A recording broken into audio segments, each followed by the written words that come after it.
So, what's trending? Bridging your Catholic faith with your everyday life.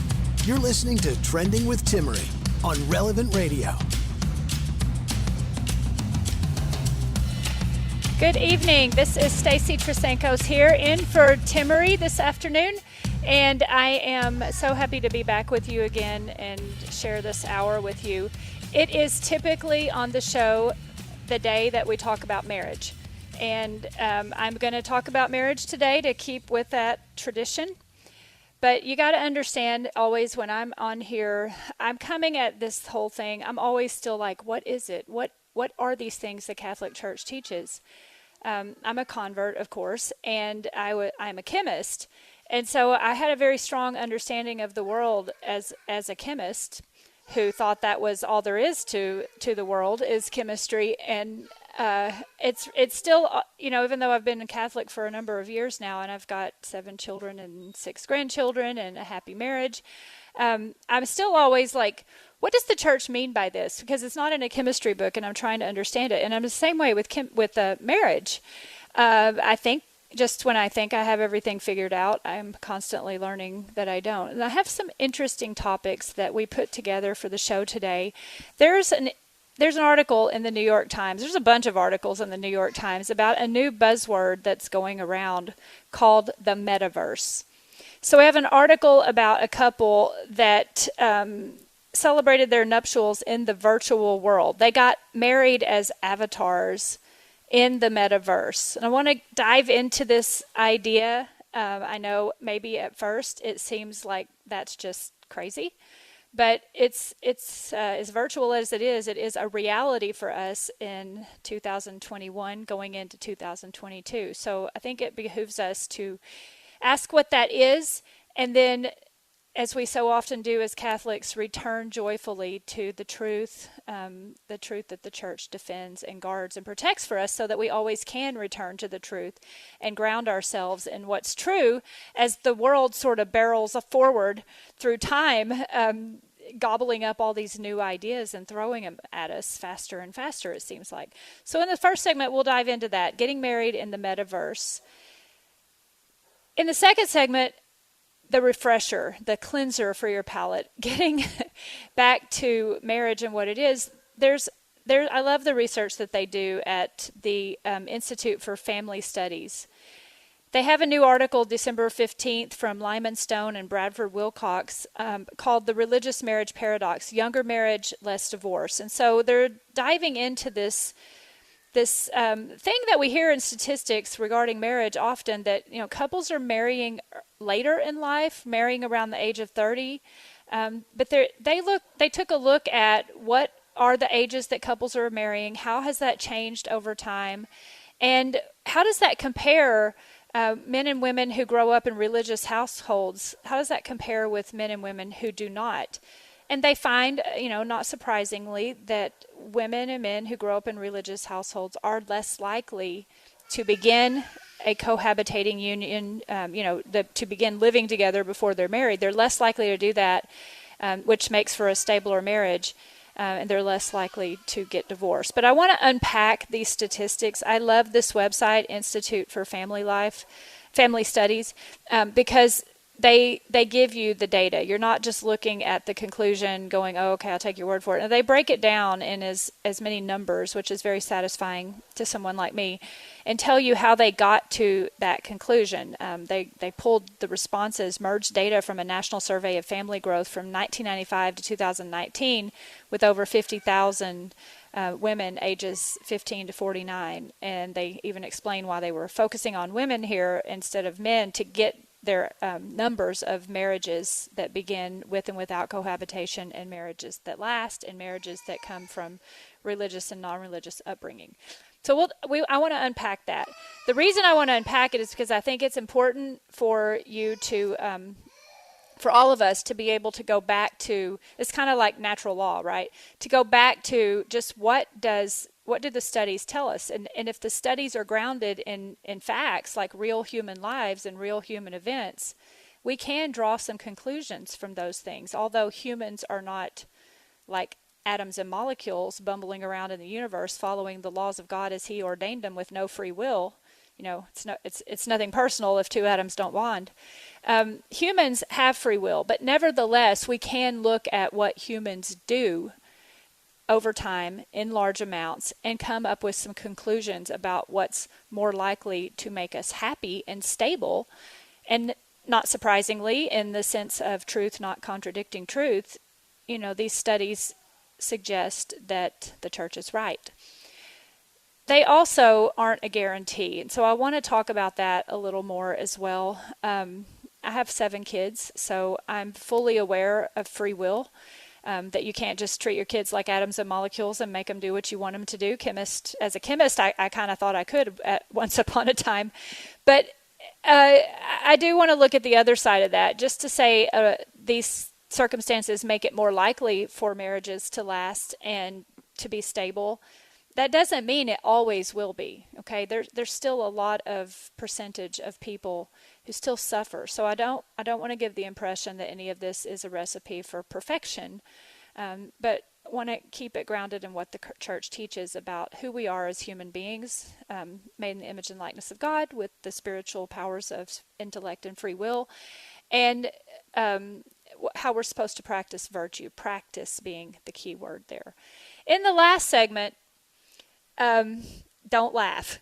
The last segment I hope you stay with me until then. I want to get into something called spiritual machines, the singularity, and yes, I am talking about it in the context of marriage. Getting back to this multiverse idea, because I really think this is something we need to be talking about a lot more as Catholics. Getting back to this virtual reality, which COVID sort of woke us all up to maybe before we were ready for it, but it really brought home how much we can do virtually. I want to talk about a futurist, an inventor named Ray Kurzweil. He was an executive for Google. He's written a number of books. He's got some pretty far out there things to say about the age of spiritual machines, about artificial intelligence, if you want to call it that. Of course, we can define that term a number of different ways. And some predictions.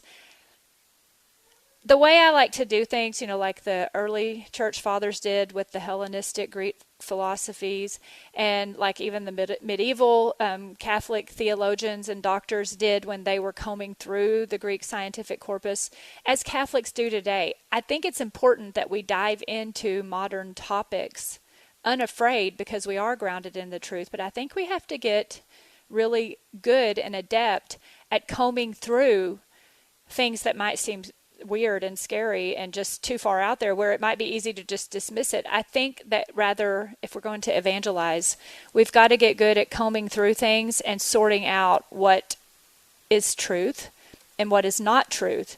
And at the same time as we say, I reject this part of it and I reject these conclusions, and maybe I don't even trust the person making these conclusions because he said these things, I think it's important to still be able to look for some kernel of truth or some insight into why humans might be behaving the way they do. Hey, as a mom, I'm all over that. Why do these people do the things they do? Why? Because if you can't control people, the next best thing, no, controlling is not good.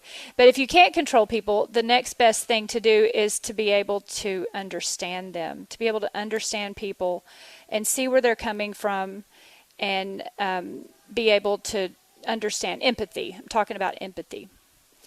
Okay, so let's go. Let's go with getting married in the metaverse. What does that mean, metaverse? So let me read you this. New York Times article today. One couple's recent nuptials in the virtual world, known as the metaverse, showcased the possibilities of having a wedding unfettered by the bounds of reality.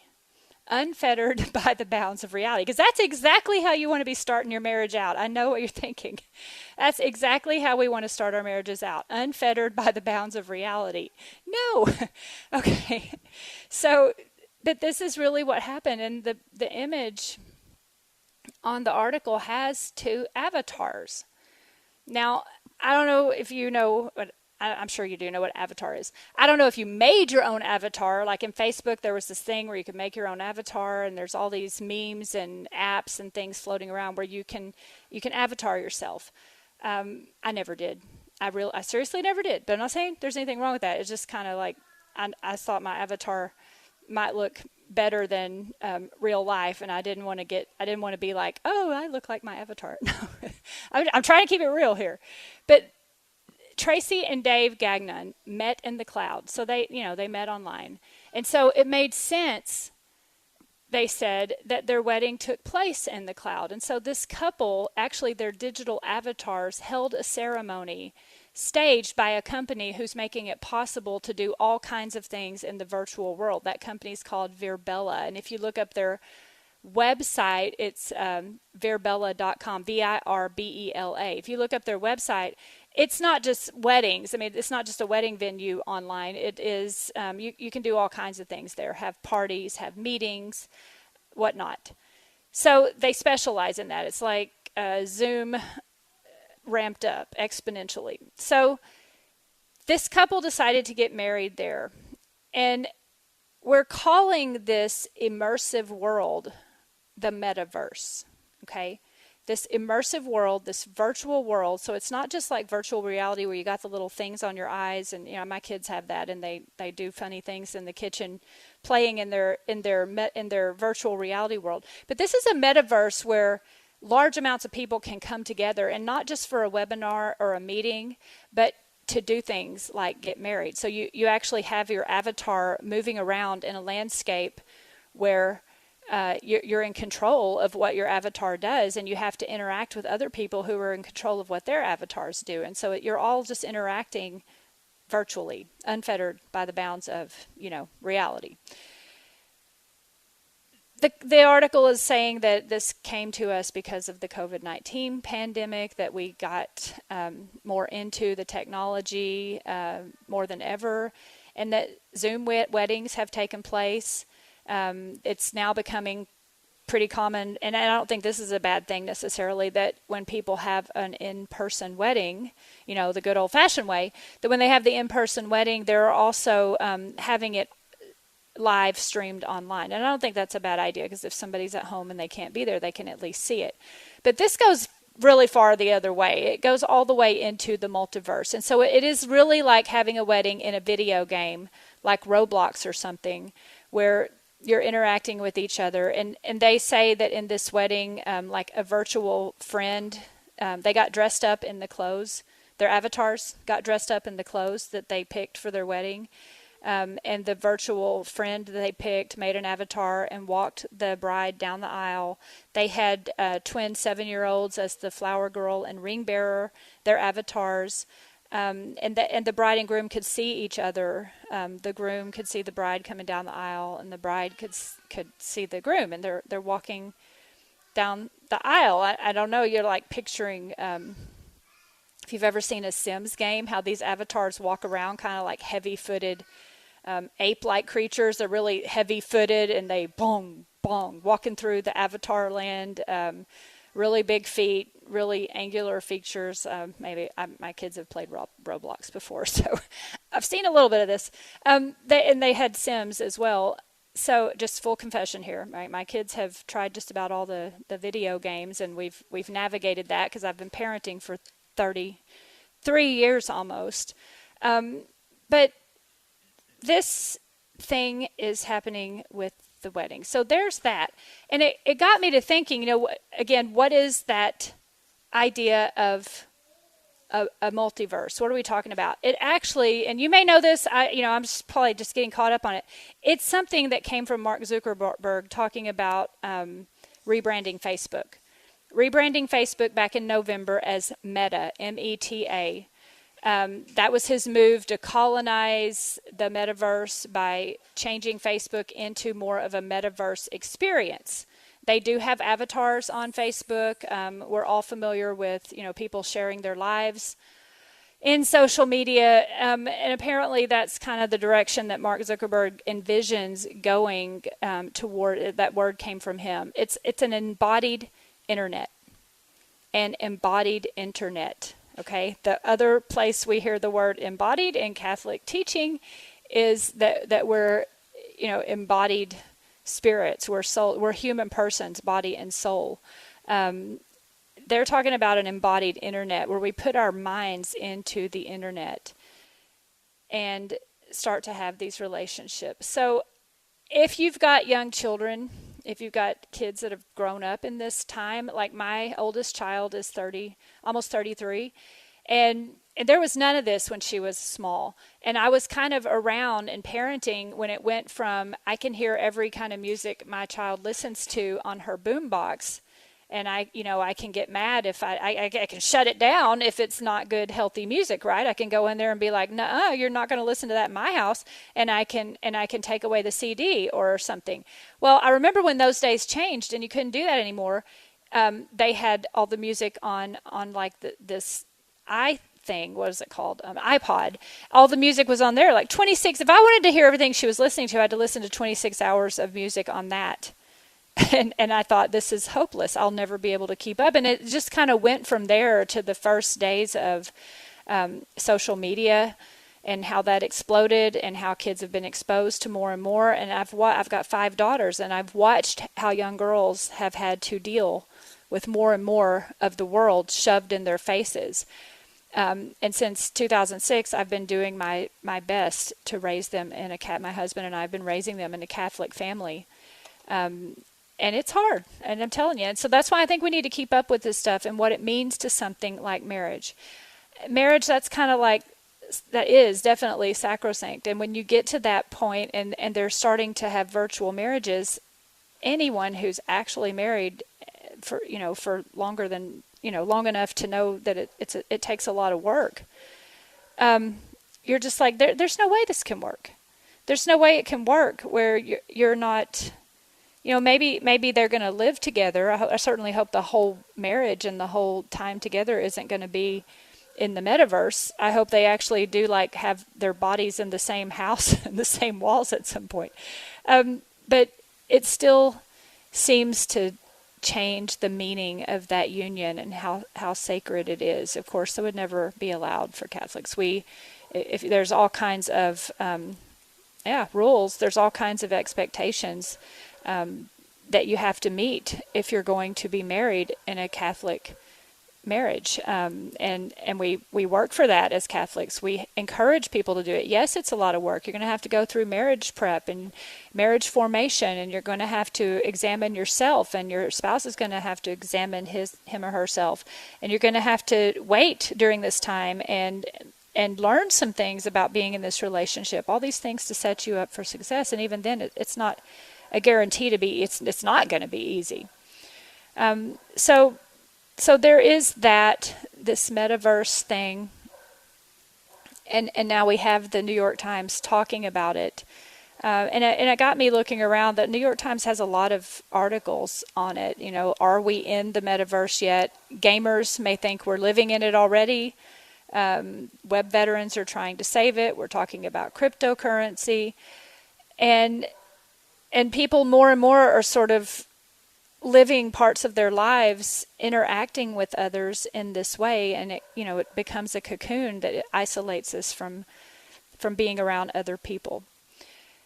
So as we step back and take a look at that and think about what it means for us, how we evangelize in those times, I think we're not going to stop things like this from happening. We weren't able to stop people from talking about and thinking that 2 women could have a marriage or 2 men could have a marriage.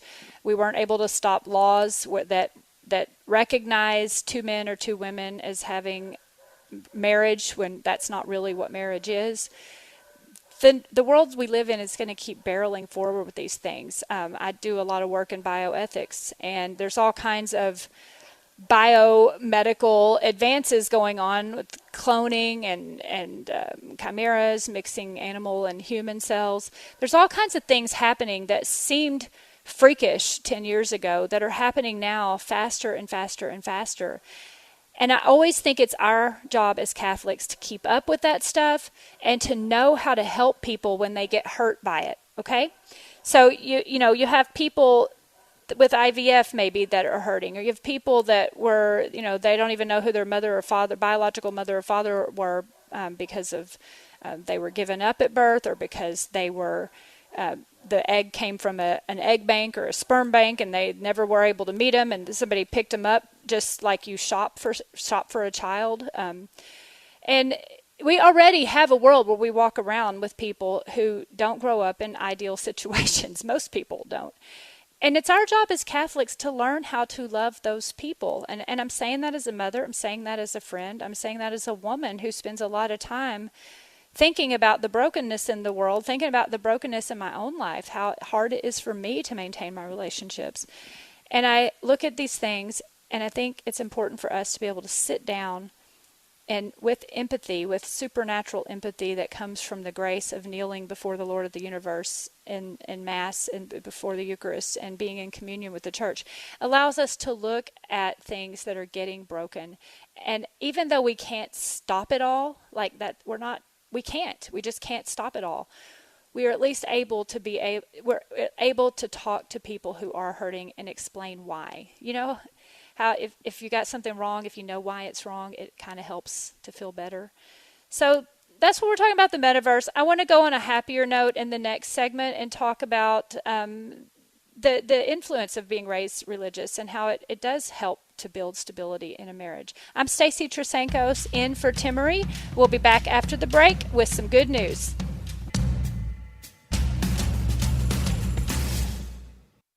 Catholic Order of Foresters is proud to sponsor the Relevant Radio Studio line. For information about employment opportunities and flexible premium life insurance plans, visit relevantradio.com/forester. Bridging your Catholic faith with your everyday life. You're listening to Trending with Timory on Relevant Radio and the Relevant Radio app. Good evening. This is Stacy Trasancos back with you. I'm in for Timory today, and I'm always delighted to spend this hour with you, especially when it's on Thursdays and we're talking about marriage. In the first segment, we were talking about this couple that got married in the multiverse, and the question came up, did the couple ever even meet? Like, did they just meet online and get married online? Did they ever actually meet in person? Like, the article in the New York Times doesn't even say that.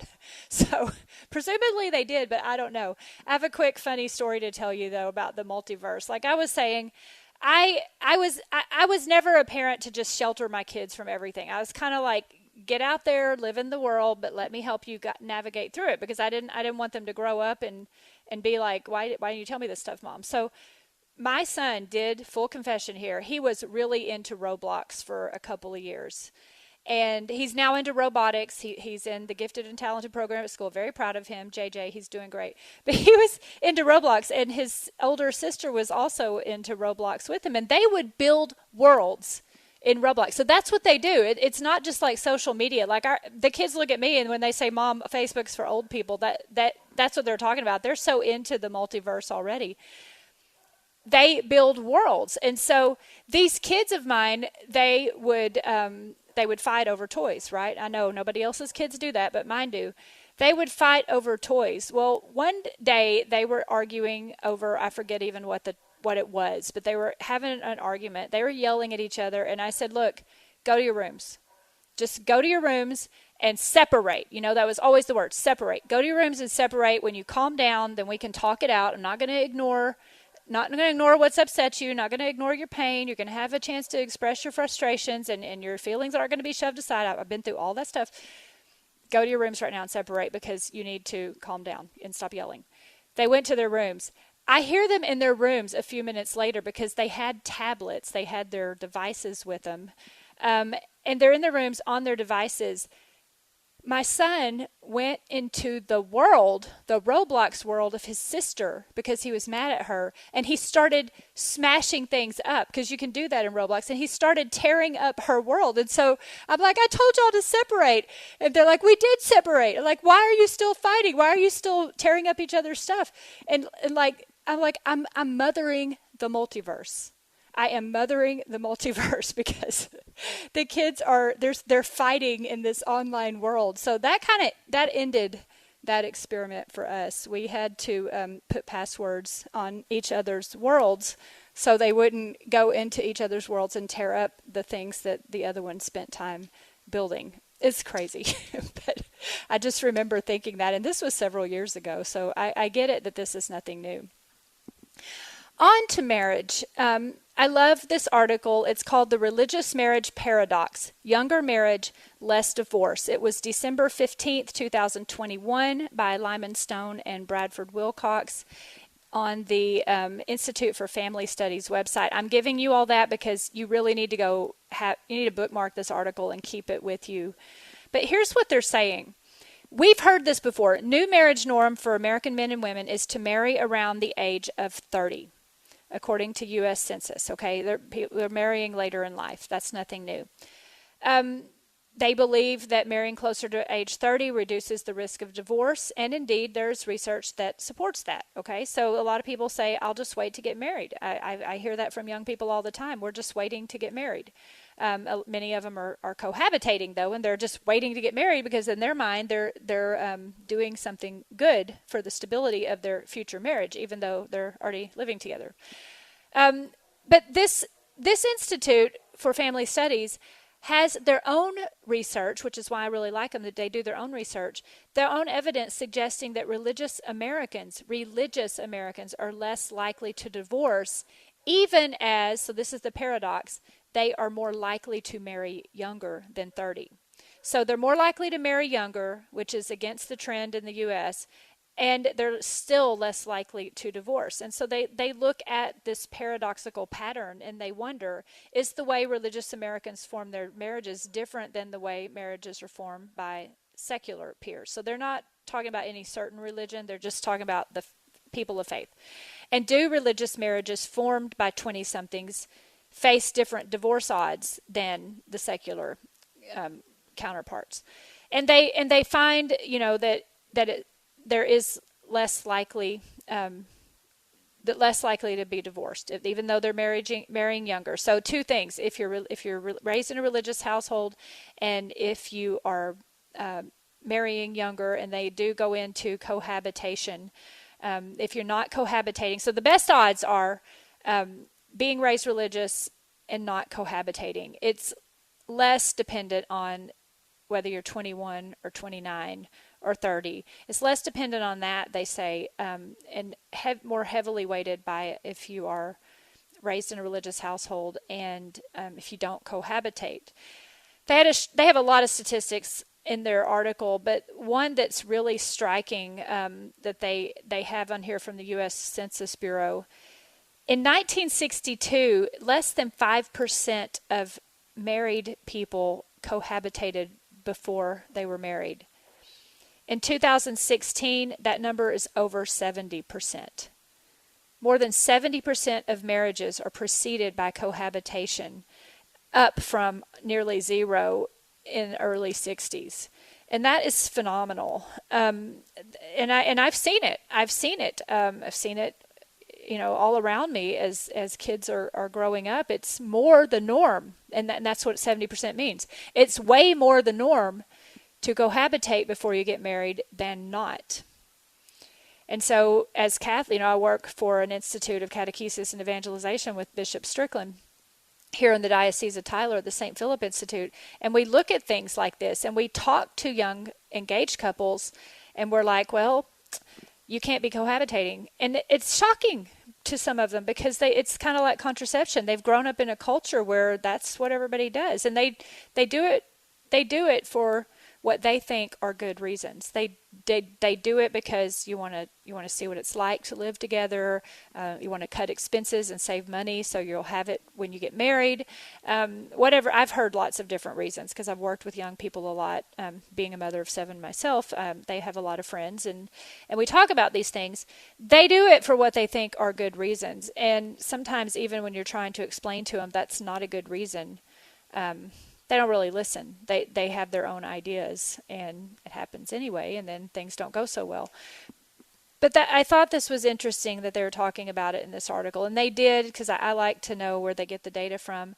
The Institute for Family Studies merged data from the National Survey of Family Growth, I said this before, from 1995 to 2019. So that's a long time. 95 to 2019, using responses from over 53,000 women ages 15 to 49 to recreate their individual level family histories. They had to focus on women because the National Survey of Family Growth didn't survey men, so they only had the women, but they were asking the women about the marriage. And they were looking at their religious affiliation and what religion they were raised in. So that study was looking at all of that. And they called this, another thing that I think is interesting, it's about as close as they can get to what researchers call exogenous treatment, meaning an experimental condition. So this is my language as a chemist. You don't get to pick what religion your household has when you're born into it. And so it wasn't a choice that these young people made. It's just saying that, hey, mom and dad decided to raise you religious. And they're finding that it does make the young person more likely to have a stable marriage. Okay? More likely. So given all of that and where we are now, I do want to touch on another aspect of studies like this. And let me give you the numbers first. So there's looking for the numbers. So it is more, when they say it's more likely, they're talking about more than 50%. So you're less likely if you don't cohabitate. If you are raised in a religious household and you don't cohabitate, you're more likely to have a stable marriage. And of course, we could get into the definition of what does that mean, but less likely to divorce, okay? Less likely to divorce. That just by the numbers, people don't get divorced when they have these situations, not cohabitating and raised in a religious household that they weren't able to choose.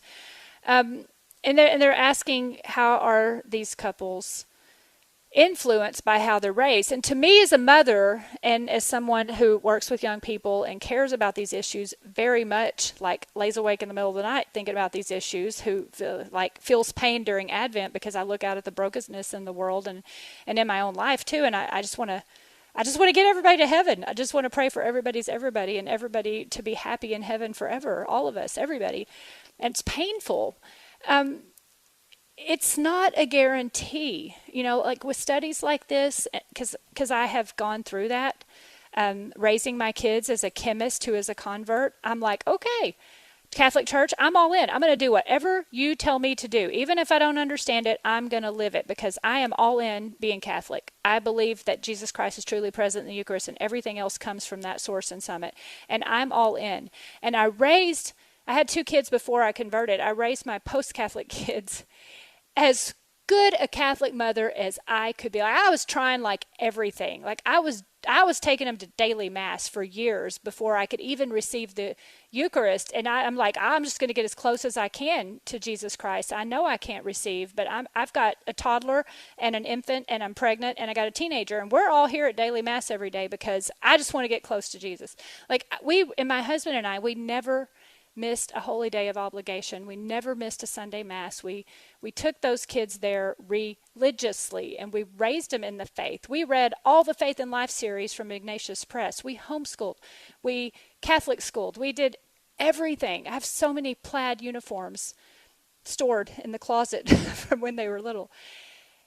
And I saw that even though it gave them better odds, all 7 of my kids have gone their own directions at some point in life or another. The older ones come back around. So that is a word of hope. The older ones decide that mom did know what she was talking about a little bit. But there's been that pain of them becoming adults and just choosing their own way. And so even though statistics like this suggest that it's really good to raise your kids in a religious household, it's really good not to cohabitate, it's not a magic recipe for perfection. And I think you know that. I don't think I even need to say that. It's just that I'm one of these people who hopes against all odds. Sometimes I read things like this and I'm like, I'm going to do it. I am going to go do it. We're going to follow what these statistics say to the T and everything's going to be okay. And what I sometimes in my own life missed was that just means you're trying hard, but it doesn't necessarily mean everything's going to be perfect. What I'm saying is your kids could still grow up and cohabitate, even if they never miss Mass. Your kids could still become suicidal. Your kids could still become obsessed with the multiverse and get really confused. Your kids could still think they're going to be gay. Your kids could say, I'm gender confused someday because they heard somebody else say it. Your kids could tell you, I'm a girl now, not a boy, and you better call me by the right pronoun. Your kids could still get married and say to you, I'm getting a divorce. Your daughter could still get pregnant when she's not married. All these things could still happen. And so nobody knows this better than I do. You can't live your life by the numbers. You can't live your life like everybody's atoms and molecules and you check all the boxes, everything's going to be perfect. You have to live your life in relationship with the people in front of you. And all of you wonderful, if you were raised Catholic and you already, you know that, like you know the back of your hand.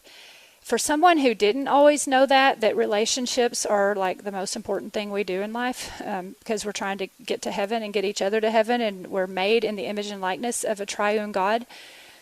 Realizing that is a mind blower. Like, it kind of brings everything else into clarity. We have to be in relationship with Jesus Christ. We have to be in communion with the Holy Catholic Church, the one Holy Catholic and Apostolic Church. And we have to go to Mass regularly to say thank you to God. And then, and only then, do we have a prayer of understanding the other people in our life and seeing them with that supernatural empathy and walking with our loved ones through all the phases they go through and praying, Hail Mary, be with us at the hour of our death. And it's hard, and it's heartbreaking at times. And, we'll talk in the next segment about the singularity and this more about this idea of uploading ourselves into Computerville. I think there's a lot of people who just try so hard. I think there's a lot of goodness in people out there that try so hard to do things right. Even if you think getting married in the multiverse, that seems like a really cool way to be with it in the world today and to bring more people into your marriage. And maybe, it could still survive anyway. I don't know. But it's just so hard to be human and to be in these relationships and to be especially in a marital relationship where, that's the only relationship where two become one. We don't say mother and daughter two, because let me tell you, that will never work. Mother and daughter two become one. No, we don't talk about that. Mothers and daughters have a different kind of relationship. Sisters have a different kind of relationship. And I have some daughters that are really, really close. But sisters have a different relationship. Friends have a different relationship. Employers and employees have a different relationship. Teachers and students. We have all these relationships in our life, but the marital relationship is the one that two become one. Two people become one thing, just like three persons, one God. And it is the most intimate of relationships. It is the most Trinitarian of relationships. And since we aren't God, it's the hardest of relationships. And that's why we do all these studies like the Institute of Family Studies has done to help us understand. If you're raising your kids in a religious household, yes, mom and dad, they do have better odds of staying married and not getting divorced. If they don't cohabitate, they have better odds. Make sure they know that. But even if those things don't happen, my older kids weren't always raised in a religious household. Even if you are here in the moment today, on this day of December 16th, 2021, you have to love the people in your life. I'm Stacy Trasancos. I will be back after the break to talk about uploading our minds into computers.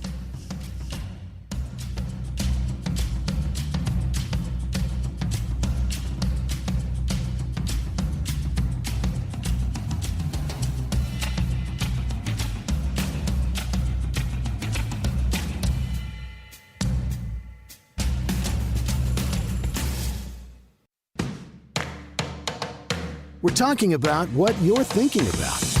You're listening to Trending with Timmery on Relevant Radio and the Relevant Radio app. Good evening. Stacy Trasancos here in for Timmery.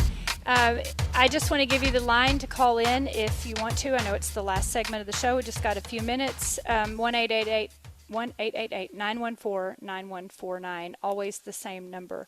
So we've been talking about marriage today, but kind of a different take on it. I talked about couple getting married in the multiverse, what the multiverse is, and talked about statistics about being raised in a religious household and not cohabitating. Couples may cohabitate because they, I've seen this a lot. Let's live together. And in the woman's mind anyway, that means I've got him.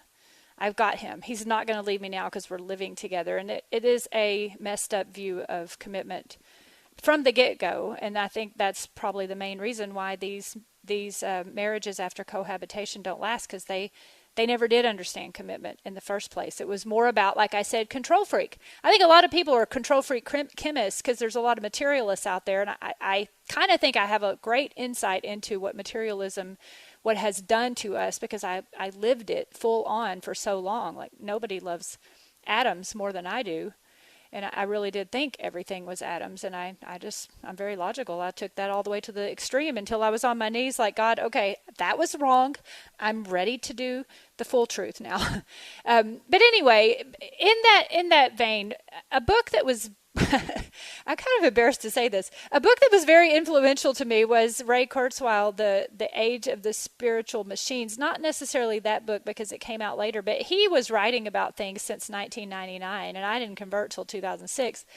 But this idea of the singularity, what does that mean? It was a word that was way back then that people were thinking about. What's going to happen when computers are more intelligent than humans? What's going to happen if we can upload? So imagine you think a human person is atoms and molecules. What does it mean when we can actually upload the brain matter, all the connections that it makes into a computer? And now that computer can just continue making those connections. And I'm not kidding. They think you can upload your brain to a computer at some point soon. We'll be able to do that. I think Kurzweil predicted it would be 2019, and we kind of missed that. But I think he probably thinks we're getting there with the multiverse, that you can upload all your memories into a computer, and your Facebook will live on after you die. But that's what they think. You can upload your mind into a computer, and when your body dies, you are immortal because you're still living as a computer now, and you can even design holographically your own glorified body. And I'm not kidding. This is serious, futuristic ideas that people who are taken seriously out there in the high technology world are saying. And we are talking about marriage, but like I said, marriage in my mind is the hardest relationship. So I think it's very good to dive into what it means to be human when we're talking about marriage. And yes, my husband and I have some very interesting conversations because he's a mathematician. So I just want to show you what I'm talking about. Ray Kurzweil, Kurzweil. He is a futurist and a humanist. He promotes artificial intelligence. He was one of the things that I always remember the most. He worked at Google, and so he does work at Google, where he's attempting to create a truly useful artificial intelligence that will make all of us smarter. That's quoting Google. He's got a book called The Singularity is Near. And I want to tell you, I'm reading 8 things from an inverse.com article, where they're talking about, he's predicting now the singularity, instead of 2019 occurring now, they move the date out, 2045, is the point of the singularity is that when technology advances to the point where there are more computers than humans, where the human can be uploaded to the computer. We cross that line when there's more computers than humans. So here are things that he predicted that would happen that actually did happen. Okay, when you say what's the future going to be like, we're asking him. Ubiquitous Wi-Fi access, right? He predicted that by 2019, almost everyone will be able to access the World Wide Web. That happened. That asteroids won't kill us, that we'll be able to thwart asteroids from hitting the Earth because of computers. That working from home with virtual reality will become more the norm, and I think we're seeing that happen right now. That we won't worry about disease because computers, nanobots, will go into our bodies and kill them. that virtual reality will equal reality, aka the New York Times article I was quoting, that computers will surpass humans really soon. He's saying that by 2029, a computer will pass the Turing test, a test of intelligence, that humans will become machines, that most of our bodies will be turned into machines, like how you can have artificial limbs or joints, that most of our bodies will become artificial, or that even our brains, like I said, could be uploaded into computers. That the earth will be made of computers by 2045, that our planet will be entirely made up of computers, and even by 2099, that machines will be creating planet-sized computers, and eventually will make the entire universe into an enormous supercomputer. That's what he's predicting, and that is where the minds of these inventors and computer people are going. And our kids are growing up in this world, okay? They're growing up hearing about this. And I just want to make you aware of that as we prepare our kids for marriage. You have to keep returning to the fundamental truths of the Catholic Church that tell us that marriage is between one man, one woman, that male and female are different, that we are body and soul, human beings made in the image and likeness of a triune God, that we're made to exist in relationships, like intimate marriages, like God the Father gives all of himself to God the Son except to be the Son. You give all of yourself to the other person except to be the other person. So there's a lot of complexity in how do you give yourself completely to your husband without becoming your husband. And there's all kinds of codependent books written about that. Don't have time to get into that. But we have to get back to those fundamental truths of who the human person is. We do have bodies. We do have our senses, our taste, sight, hearing, smell, touch. But we also have spirits, our minds, to think and love and make decisions that goes beyond just our bodies, and that we have an eternal soul that is immortal, that has a beginning and will live forever, and we fix our eternity in heaven or hell where we choose at the moment of our death. And we have to spend our whole life trying to get to heaven and lead other people's there, especially the people in your life that you love. And so I love that living the faith part of being like first century Christians in a 21st century world, where we do have to keep our heads about us with all of this technology, because technology can be so good.